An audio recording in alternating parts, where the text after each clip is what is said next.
people will abandon what they say is a principle when things aren't going their way. You know? So one of the first things Elon said when he took over was like, comedy is now legal on Twitter. And he was like, it's time for free speech, time for comedy, time for people to actually have fun on Twitter again. And then what people started doing was they started changing their names to Elon Musk. Right? So people changed their Twitter handles to Elon Musk. Then they just started tweeting things as if they were Elon Musk. They were like, I'm such a terrible person, my wife left me. Just random shit, right? And then Twitter just banned all of their accounts. They're like, suspended. And then he was like, no parodying of people on the... He's like, unless you say it's a parody, it's like what? So it's not funny now? Remember that time Trevor Noah transformed into the ultimate truth teller, delivering a takedown so sharp it shook two of the biggest egos on the planet? Buckle up, because Noah didn't just crack jokes about Elon Musk and Donald Trump. He obliterated their personas with the kind of razor-sharp wit that makes you question everything. Picture it, a tech billionaire and a former president both getting absolutely roasted on live TV, and Trevor Noah is the one lighting the match. Let's get into the chaos, because this isn't just comedy, it's a full-blown reckoning. Shift after that, where Elon went from being the guy who's like, I don't get involved in politics, and I just think that it's good for us to look at both sides and try to find ourselves in a space where we're not exactly looking at like what has happened. And he was that guy. Yeah. Biden doesn't invite him to the White House. This man went full. Trevor Noah, the man known for his talent in delivering uncomfortable truths with a calm smile, just decided to go full savage on two of the most outrageously powerful men in the world, Elon Musk and Donald Trump. Donald Trump has exposed a part of America that I'm willing to bet nobody knew existed. Nobody. Like, did you know about a special master? Any of you? Huh? I didn't even know there was an option. I've watched 10 million hours of Law & Order. First up, let's talk about Elon Musk. Oh, where do we even start with this guy? The self-proclaimed cool billionaire who turned Twitter into a chaotic feed of existential dread and hot takes on electric cars. Musk isn't just a tech mogul, he's a walking PR disaster.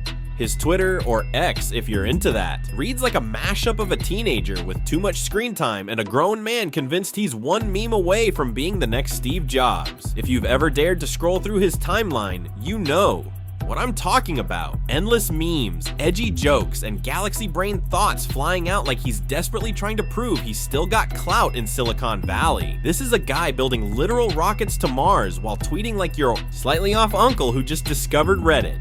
Trump seemed... People forget this now, but I remember when Donald Trump was running for president, he had no ally, right? So it was Trump, Steve Bannon. That was it, right? But Trump was the antithesis of the Republican Party as they saw themselves. Yeah. You know, I remember, whether it was the people running the RNC or whether it was people who were running against him, they were like, oh, no, this guy is a pariah. Mm-hmm. He's a joke. He does not represent our values. So the establishment Republican Party was not for Donald Trump. The media was not for Donald Trump, right? Fox News was also like, meh, who's this guy in that way? But the real kicker, the Tesla founder, who loves to market himself as the guy revolutionizing the world, got absolutely roasted by Trevor Noah, and it was glorious. A no-holds-barred, savage takedown that peeled back the shiny veneer Elon tries so hard to sell us. You know the greatest hits, self-driving cars, the Hyperloop, SpaceX. Elon's pitch is always, I'm saving the world, as long as you don't ask him to actually do anything that helps real people. He's like that friend who always says, yeah, I'll pay you back, but somehow never does. While the rest of us are stuck footing the bill and reading tweets that make us wonder if he's ever had a real conversation with another human. This is a guy trying to colonize Mars and change the planet, yet he's still out here laying people off through Twitter like it's no big deal. Saving humanity? Cool. Maybe start by figuring out how to treat employees like people. Priorities, right? I'm gonna be honest, I'm gonna put it out there. If he's handling Twitter like this, I don't know how comfortable I would be going with this dude to Mars, you know? Yeah, I don't want Elon walking into my cabin one day like, hey guys, turns out I accidentally fired the team that was bringing the oxygen. But we'll be fine if we just stop breathing for 69 months. Just when you think Elon might actually do something useful, he dives headfirst into another PR disaster. This is the guy who tweets things like, "Let's go to Mars," and "I'm going to change the world," as if hashtags alone can fix humanity. But Trevor Noah had the perfect clapback, pointing out that Musk's idea of changing the world often looks more like a billionaire LARPing as Tony Stark while ignoring the very real problems here on Earth. And then there's the Twitter fiasco. Musk thought buying the platform would make him some kind of digital savior. Spoiler alert, it didn't. Instead, he turned it into a dystopian chaos engine where misinformation thrives and the only thing getting amplified is the noise. Trevor didn't hold back, calling out the irony in Musk's free speech crusade. Because let's be honest, his version of freedom mostly looks like giving trolls free reign to harass whoever they want, whenever they want, with zero consequences. If that's what progress looks like, yeah, hard pass. Killed it. I think Biden was trying to, and this is the account that the Biden people have given in explanation to sort of defend themselves from the argument that you're making, which is, there are definitely a lot of people who agree with you, which is like, listen, this was about Detroit and everything. I don't believe that. But yeah, I'll be honest with you. I don't believe it. I think Biden's people were going, we're going to put you in your place. And we're going to show you that this industry is going to move on without you. And so we're going to bring all these people in to go like, we got this. And then Elon Musk, if there's one thing I've seen from Elon Musk and what I've heard about, let me tell you something. That man does not take sleep. Now let's shift gears to the other half of this dysfunctional power duo, Donald Trump, the man, the myth, the orange spectacle. If anyone's ever wanted a masterclass in turning a legacy into a full-blown circus, Trump's your guy. From the moment he descended that golden escalator and announced his presidential run, the world let out a collective eye roll. It was like watching a toddler throw a tantrum in the middle of a toy store, except this toddler had access to nuclear codes. And of course, Trevor Noah didn't waste a second. He dismantled Trump's entire political saga with the precision of a surgeon and the timing of a seasoned comedian. United States of America, if you want to win an election, all you need to have is a strange voice. Simple as that. You want to be president of the United States? Get a strange voice, you're done. Yeah, forget policies, forget ideas, that's boring. You come out there with a strange voice, the people love it. You realize there's been no American president who has a normal speaking voice, none. Trump, that was the weirdest of all. Every other American president was predictable. You understood the ebb and flow. Trump is a man who's built an entire career on self-promotion. His master plan: craft a reality TV persona, run for president, and lie with absolute confidence every step of the way. Honestly, it's kind of impressive. Here's a guy with the IQ of a toaster who somehow convinced a whole country he was qualified to run it. But that's the strange magic of Trump, isn't it? He's the kind of guy who fails upward, like that one person in every office who keeps getting promoted even though they can't even manage to keep their stapler from hitting the floor.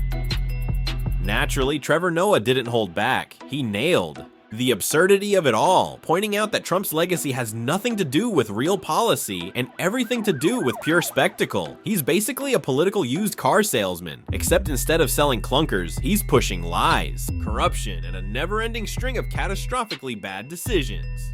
What changed for me is I then when Donald Trump was elected and then proceeded to do the things that he had promised, ironically, right? Because that's funny that like Donald Trump would be the first presidential candidate to actually deliver. Hate him or love him, he's doing the things that he said he would. Trump's first year in office was like watching a train wreck unfold in slow motion. Painful, chaotic, and impossible to look away from. Just when you thought he couldn't possibly make things worse, he'd somehow find a way to outdo himself. Entire administration felt like one long punchline, except no one was laughing, at least not for the right reasons. But hey, if your idea of comedy is watching a toddler run a country with a Twitter account and a short fuse, then yeah, it was a real laugh riot.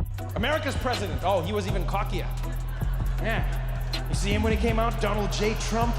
Oh, he had all the swag. He was like, folks, we're gonna have it handled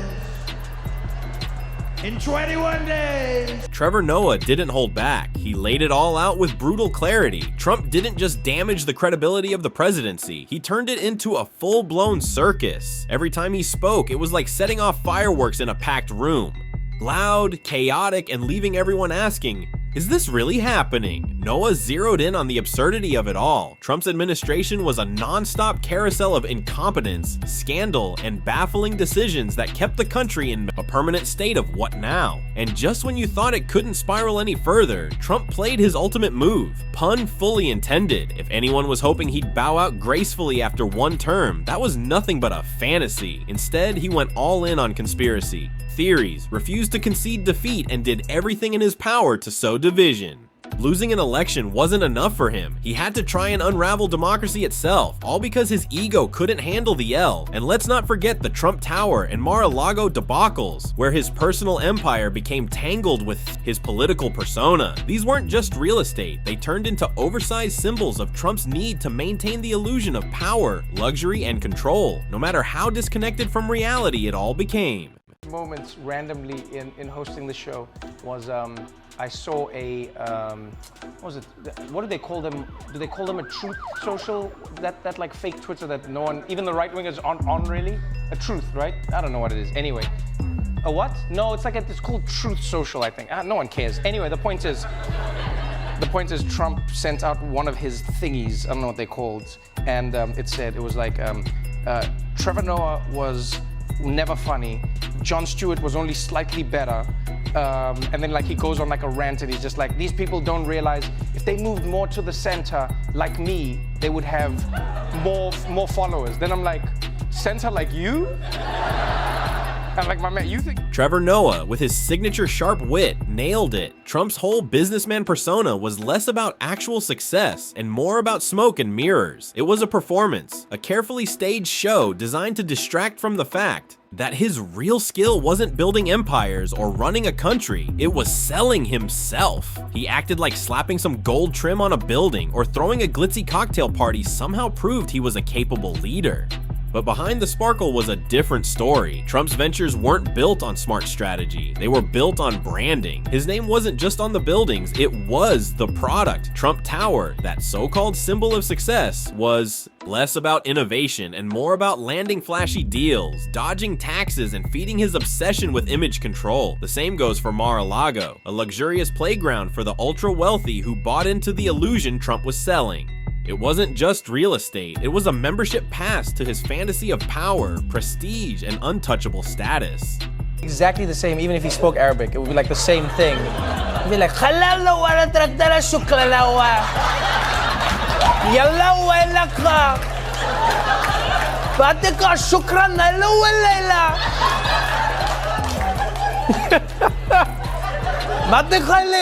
But don't try telling Trump that. To him, it's all about winning. That's his mantra, no matter the cost or the truth behind it. The problem is, his version of winning never included a reality check. Success for him wasn't about real achievements. It was all about perception. His bluster, ego, and relentless self-promotion were the only things that mattered. The only thing he truly excelled at? Running a brand, not a country. Trevor Noah has never hesitated to call out Trump, and his latest critique digs deep into the former president's insatiable need for validation from some of the most morally questionable figures on the planet. Noah paints a vivid picture of Trump as someone more interested in winning the approval of people like Vladimir Putin and Kim Jong-un than focusing on the needs of the American people or building alliances grounded in mutual respect and democratic values. What was even crazier was that some people voted for him and then were disappointed by who he was. That was the craziest thing I've ever seen.